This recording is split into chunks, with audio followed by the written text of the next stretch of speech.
ये सुनिए साहब, मोहतरमा का बयान सुनिए, आपका भी टीचर साहब खून खोल जाएगा। स्टार टीचर, यूट्यूब वाले स्टार टीचर, यूट्यूब वाले स्टार टीचर, जानना ना कौड़ी, कभी ब्लैक बोर्ड लेकर कुछ एक्सप्लेनर बनाते हैं, खाली व्यूज बटोरते हैं, उटपटांग ग्राफ्स लिखते हैं और उसके बाद से अपने आप को इतना महारथी समझने लगते हैं कि कुछ लोग उनको फॉलो करने लगते हैं उनके तमाशे की वजह से, और फिर वो जाकर जहां पर जो आता है वो बोलते हैं और उसके दम पर फिर वो पैसे वसूलते हैं, से वसूलते हैं। बिल्कुल तुम्हारी तरह एकदम बात है। ये जो एक्सप्लेनर बनाने वाले यूट्यूबर्स हैं और जो शिक्षक हैं उनमें फर्क है, वो फर्क सबको समझना पड़ेगा। ये जो आकर पैसों के लिए अपना धंधा बना रहे हैं एजुकेशन को, वो एक तरफ है, और इसी वजह से स्कूल्स, कॉलेजेस, यूनिवर्सिटीज में पढ़ाई नहीं होती है।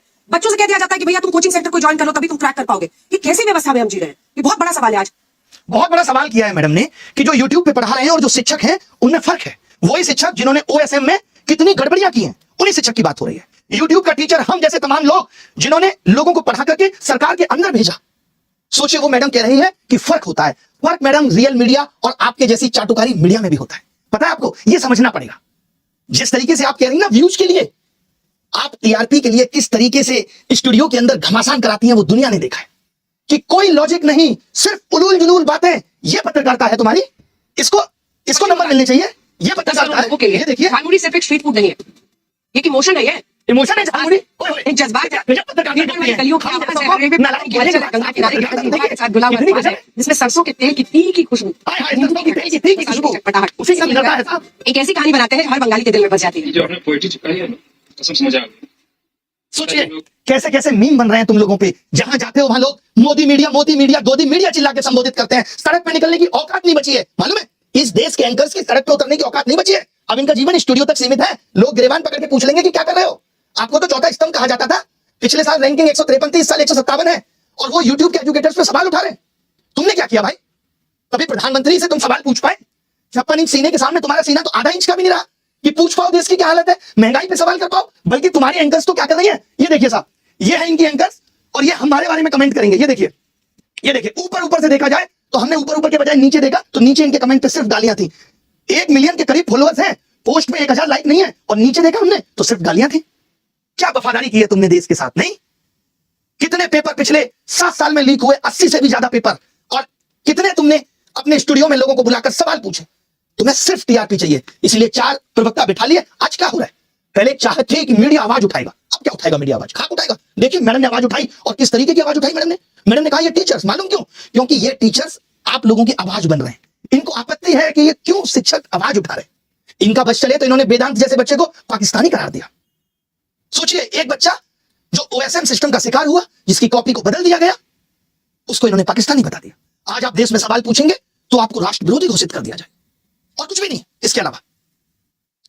महंगाई पे ये लोग जस्टिफाई करने पे लगे हुए हैं कि महंगाई कुछ भी नहीं है।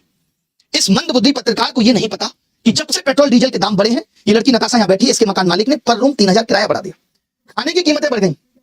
और इसका छोड़िए, आज मैंने देखा यूपी में 10 रुपए प्रति यूनिट 10% बिजली के दामों में बढ़ोतरी हुई है, और ये क्या कह रहे हैं, ऊपर से कोई फर्क नहीं पड़ता। वाह, कमाल हो गया सर। शर्म आनी चाहिए तुम लोगों को। कभी देखो गिरेबान में झांक के, लोगों को नर्क में जगह मिल जाती है, तुम्हें वहां भी नहीं मिलेगी। शिक्षकों पे जैसे कौन, खान सर जैसे लोग भाई आवाज उठा रहे हैं। तो ये क्या कह रहे हैं कि ऐसे टीचर्स और तमाम शिक्षक आवाज उठा रहे हैं बच्चों की। कोई SSC-GD की आवाज बन रहा है, कोई यूपी एग्जाम्स की आवाज बन रहा है, कोई SSC की आवाज बन रहा है। इनको आपत्ति है। ये कह रहे हैं कि इसीलिए यूनिवर्सिटी में पढ़ाई नहीं हो रही क्योंकि कोचिंग है, और जबकि उल्टा है कि यूनिवर्सिटी में पढ़ाई नहीं हो रही इसलिए कोचिंग बनी, क्योंकि भारत का एजुकेशन सिस्टम इतना कमजोर पड़ गया था। कमाल हो गया भाई। एक एक करके हर एक चीज पे बात करेंगे। बहुत अथाह दुख है दिल के अंदर, इन सबकी भी गांठें तोड़ेंगे, बताएंगे हर एक चीज के बारे में। अंजना की बच्ची कह रही है कि यूट्यूब टीचर्स को 2 कौड़ी का ज्ञान नहीं होता। मैं अपनी बात करूं तो 5 बार सरकारी नौकरी निकाल के यूट्यूब पे फ्री पढ़ाने निकले थे, और आज भी अभिनव मैथ्स ऐप खोल के देख लीजिएगा, किसी कोर्स का कोई प्राइस नहीं है। देख लीजिएगा खोल के, हमने शिक्षा को फ्री बनाया, और तमाम ऐसे शिक्षक थे जिन्होंने शिक्षा को अफोर्डेबल बनाया। कोचिंग किस दौर में नहीं थी?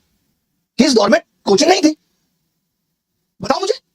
मैं एक सवाल तुमसे पूछना चाहता हूं अंजना, आप कहने लायक आप हो नहीं, कि अगर यूट्यूब टीचर्स को कुछ नहीं आता तो जो लाखों बच्चे JEE NEET, SSC, bank, railway, UPSC, JEE NEET और अन्य परीक्षाएं निकाल रहे हैं, उन्हें पढ़ा कौन रहा है? चाचा तुम्हारे हैं?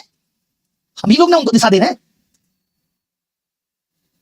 हम जैसे लोग जहां एक हफ्ते में 5 से 10 लाख लोगों के सवालों के जवाब देते हैं, तुमने हमें 2 कौड़ी का बता दिया। और जो वर्षों से तुम प्राइम टाइम के नाम पे देश की समस्याओं पे बहस करके नफरत फैला रही हो, उसका क्या? कभी पूछा तुमने बेरोजगारी पे सवाल? कभी उठाई तुमने 2020 में आयु शिक्षक नीति अब तक क्यों अप्लाई नहीं हुई? पूछा जाके शिक्षा मंत्री से? हुई तुम्हारी हिम्मत? प्रधानमंत्री के इंटरव्यू में तुम लोग पूछते हो बटुआ रखते हो कि नहीं? आम कैसे खाया? आप तो फकीर वाली जिंदगी जीते हो, जबकि तुम्हें दिख रहा होता है कि 10 लाख का सूट पेपर लीक पे इतनी बहस हो गई पिछले 1 महीने में, जमीन पे क्या बदला? किया तुमने इसका एनालिसिस? लेकिन तुमको समस्या किससे है? ब्लैक बोर्ड पे पढ़ा रहा टीचर से है। और मैं कहूं जो तुम लोग ये टेलीप्रॉम्प्टर देख के स्क्रिप्ट पढ़ रहे हो, हमको भी इससे समस्या है कि लिख कोई और रहा है, तुमसे पढ़ के ही नाम कमा रही हो। अगर स्कूल कॉलेज यूनिवर्सिटी इतने शानदार चल रहे हैं तो क्यों आ रहा है बच्चा यूट्यूब पे पढ़ने, और क्यों कोचिंग की तरफ आ रहा है? शौक से कोचिंग ज्वाइन कर रहा है बच्चा।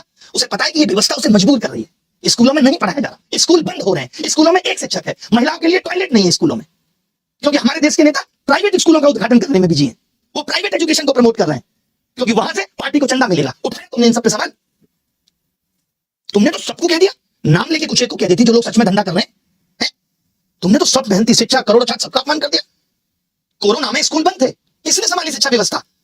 तमाम टीचर आए उस टाइम यूट्यूब पे, जिन्होंने लोगों की जिंदगी बदल के रख दी। तब करोड़ों बच्चों को शिक्षा तुम पहुंचा रही थी।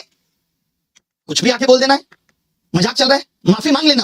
नहीं तो जिस दिन हम इन बच्चों को बोलेंगे ना यूट्यूब का टीचर आके कि इनकी ट्विटर फीड और इंस्टाग्राम फीड में समय राणा का कंटेंट भर दो, तो भागती भागती बहेंगी, रात भर नींद नहीं आती है जब पढ़ने की 5-6 गालियां मिल रही होती हैं। तब बहुत आसान है स्टूडियो में बैठ के टीचर का मजाक उड़ाना। हमें पता है कि हम जैसे लोग हैं जो बच्चे की फीस की चिंता कर रहे हैं, उसकी बेरोजगारी देख रहे हैं, भले ही 2 कौड़ी का ज्ञान हो हमारे पास, आवाज उठा रहे पेपर लीक पे। आपने कितनी उठा ली आवाज? तुम तो उस वक्त 2000 के नोट में तुम्हारी इस सहायिका चिप बता रही थी, झालमुड़ी पे तुम ज्ञान दे रही थी। मेलोडी क्यों मेलोडी होती है, इस पे देश का समय बर्बाद कर रही थी। बच्ची हो अभी, जिस दिन बैठ जाएंगे ना कुर्सी पे, बहस भूल जाओगी क्या होती है। 2 कौड़ी का ज्ञान है, 2 कौड़ी। अभी 8-10 शिक्षक समुदाय मिलकर अलग अलग कोर्ट में डिफेमेशन लगा देगा, भागती भागती फिरोगी। हल्के में मत लेना शिक्षकों को, और आज के बाद इस तरीके की बातें मत करना। मैं मानता हूं डायलॉग पीछे से लिख के आया होगा कि तुमको पढ़ना है, पढ़ने से पहले सोच लिया करो किसके लिए पढ़ रही हो।